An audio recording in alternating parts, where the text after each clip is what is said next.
ఈ రాష్ట్రంలో నాకు తిరగాల్సిన అవసరం ఉంటుంది.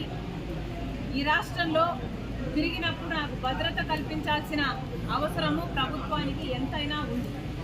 కానీ అవేవి పట్టనట్టు ఒక మహిళ అని కూడా చూడకుండా, అధ్యక్షురాలు అన్న ఇంగితం లేకుండా ఈరోజు మేము అడిగినా కూడా మాకు సెక్యూరిటీ కల్పించడం లేదు అంటే మరి మీకు ప్రజాస్వామ్యం గురించి చిత్తశుద్ధి ఉందా? ప్రజాస్వామ్యం ఇది అన్న ఆలోచన ఉందా, గుర్తుందా అని అడుగుతున్నాం.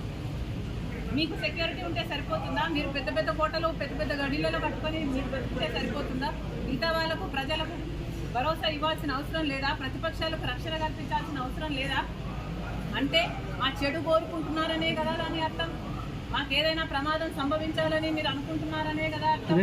ప్రమాదాలు సంభవించడమే కాకుండా ప్రమాదాలు కల్పించే వాళ్ళలో కూడా మీ వాళ్ళు ఉంటారనే కదా మీరు చెప్పదలుచుకున్నది. ఎక్కడ